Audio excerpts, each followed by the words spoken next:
Gynae के डॉक्टरों को देख लो आप, गायनी की जो डॉक्टर हैं, जितने बच्चे ऑपरेशन से हो रहे हैं, क्या ये नेचुरल है?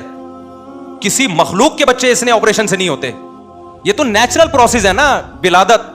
तो 100 में 1000 में कोई एक औरत का ऑपरेशन होना चाहिए, केस बिगड़ गया। हर दूसरी औरत का केस बिगड़ रहा है, इसका मतलब कुदरती गलत कर रही है। फिर जितनी मखलूकात हैं, बिल्ली है, गाय है, और जितने जानवर हैं, सारी जिंदगी बच्चे देती रहती हैं, एक भी ऑपरेशन से नहीं होता। खवातीन यहां गुस्से करती हैं कि हमें गाय बिल्ली से मिला रहे हो आप। हम गाय बिल्ली से नहीं मिला रहे आपको, हम कह रहे हैं कि ये जो प्रेगनेंसी का होना और बच्चे की विलादत, ये नेचुरल प्रोसेस है, ये कोई बीमारी नहीं है। इसमें तो डॉक्टर की जरूरत ही नहीं है आपको, ये तो आदम अलैहिस्सलाम के जमाने से होता आ रहा है ये। फिर भी हम कहते हैं एहतियातन डॉक्टर से राब्ता रखो, ताकि कोई केस 100 में एक केस बिगड़ भी जाता है, खतरा होता है। ये आजकल खुराकें ठीक नहीं है, एक्सरसाइज नहीं है, कामकाज नहीं है, लेकिन रहेगा तो नेचुरली ना। तो 100 में कोई एक ऑपरेशन हो सकता है, 100 में 70-75 ऑपरेशन हो रहे हैं, 10-20 नॉर्मल डिलीवरी हो रही है, और वो भी पहला बच्चा नॉर्मल, अगला वो जिसकी नॉर्मल हुई अगला वो भी ऑपरेशन से। तो इसका क्या मतलब है? ये गायनी के डॉक्टरों की धांधली है या नहीं है? आप कहते हैं खुराकें चेंज हो गई, तो बिल्लियां कौन सा देसी मुर्गियां खा रही हैं? बिल्लियां भी तो यही मुर्गियां खा रही हैं, क्या ख्याल है? यही केमिकल वाला पानी पी रही हैं, यही देसी मुर्गियां खा रही, फार्मी मुर्गियां खा रही हैं वो। तो एक नेचुरल अमल था, उसको क्या बना दिया है? और अभी मेरे यहां बच्चे की विलादत हुई है, अपनी बातें इंसान शेयर नहीं करता, लेकिन आप में कॉन्फिडेंस पैदा करने के लिए, जिस गायनी के डॉक्टर से इलाज चल रहा था घर वालों का, उसने कहा ऑपरेशन है। एन वक्त मैं बैरून मुल्क में था, यूरोप के सफर पे था। घर वालों से मैंने बोला फौरन हॉस्पिटल चेंज करो। घर वालों से मैंने बोला फौरन से पहले क्या करना है? Hospital change. फौरन हॉस्पिटल चेंज हुआ है और अल्हम्दुलिल्लाह नॉर्मल डिलीवरी हुई। वो डॉक्टर जानने वाली थी, मैंने कहा भाई ये ऑपरेशन बताया, उसने कहा कोई मेरे पास पेशेंट भेज दें। पेशेंट को देखा तो भाई उसमें कोई ऑपरेशन नहीं, नॉर्मल डिलीवरी। समझते हो कि नहीं समझते? तो हम थे, हमारे 16 बच्चे हैं भाई, हमें नहीं पता होगा तो किसको पता होगा? समझ रहे हो? ये कसाई बन चुके हैं। वजह उसकी ये है कि अस्पताल एक टास्क देता है, 2 वजह से ऑपरेशन होते हैं, 3 वजह से। एक वजह तो वाकई वैलिड होती है, वाकई बाज माओं को मौत का खतरा होता है, मैं इसको मानता हूं। 100 में एक आध ऐसे होते हैं कि डिलीवरी के दरमियान मौत का खतरा होता है, तो ऑपरेशन ही करना पड़ता है। लेकिन वो 100 में 1-2 हो तो समझ में आती है बात। ज्यादातर क्या हो रहा है, अस्पताल ने टास्क दिया होता है कि जी बच्चा जो है, अस्पताल ने डॉक्टरों को टास्क दिया होता है इतने पैसे हमने कमाने हैं, वो ऑपरेशन के बगैर कमा नहीं सकते। अस्पताल लॉस में जा रहा होता है कि इस दफा फैमिली प्लानिंग पर लोगों ने ज्यादा अमल किया, बच्चे मार्केट में कमा रहे हैं तो हमारे पैसे कम बन रहे हैं, ठीक है ना। इससे भी ज्यादा मसला ये होता है कि डॉक्टरों के पास टाइम नहीं होता, क्योंकि नेचुरल और नॉर्मल डिलीवरी वो अल्लाह की मर्जी से होती है, वो डॉक्टर की मर्जी से बोलो नहीं। उसमें एक एग्जैक्ट डेट देना मुमकिन नहीं होता डॉक्टर के लिए कि जी इस तारीख को बच्चा होगा।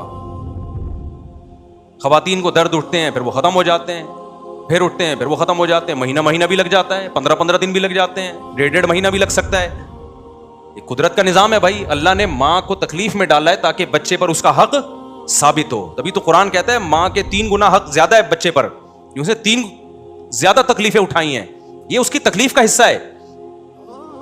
अब क्या होता है, डॉक्टर साहिबा उनको ये मसला होता है कि भाई अगर ये इसको अपने हाल पे छोड़ दिया जाए तो पता नहीं अगले हफ्ते हो कि 2 हफ्ते बाद मार्केट में बच्चा आए, 1.5 हफ्ते बाद आए, तो मैं इंगेज रहूंगी, इसके मुझे कोई अलग से पैसे ना सवाब मिल रहा है, ना सवाब तो मिल रहा होता है लेकिन सवाब पे कौन यकीन करता है, पैसे तो मिल नहीं रहे।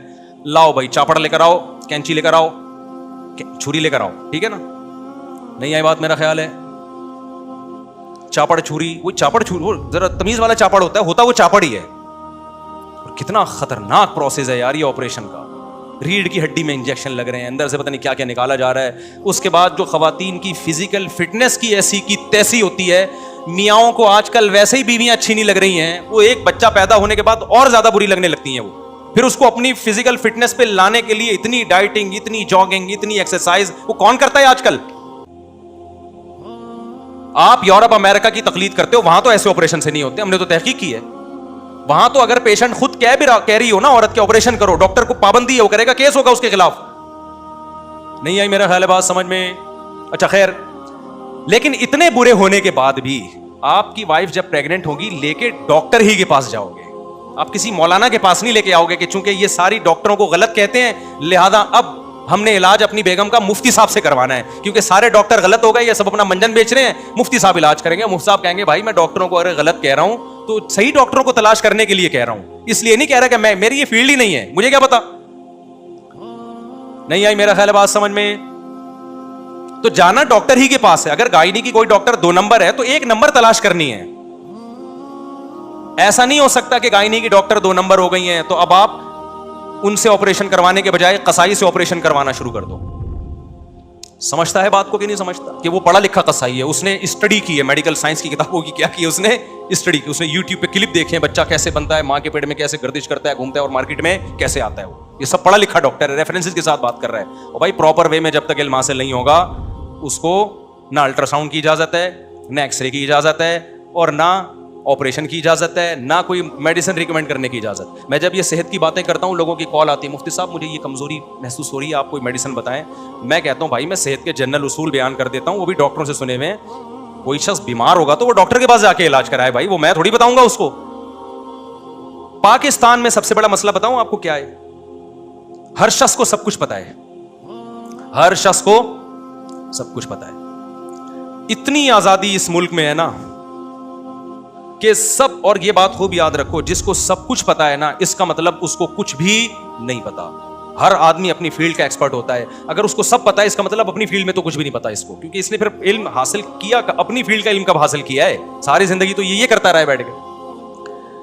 تو میں سمجھا پا رہا ہوں اپنی بات.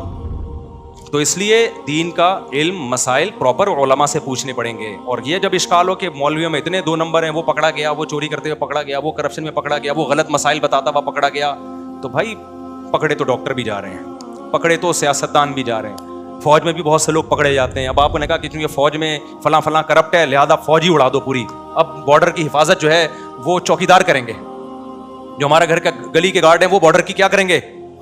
ابے بھائی جیسا مرضی ہے بارڈر, اسی وہ ٹریننگ یافتہ لوگ ہیں, اور جیسے بھی ہیں کرپٹ ہوں, نیک ہوں, 1 نمبر ہوں, 2 نمبر ہوں, جو جس کا کام اسی کو ساجھے.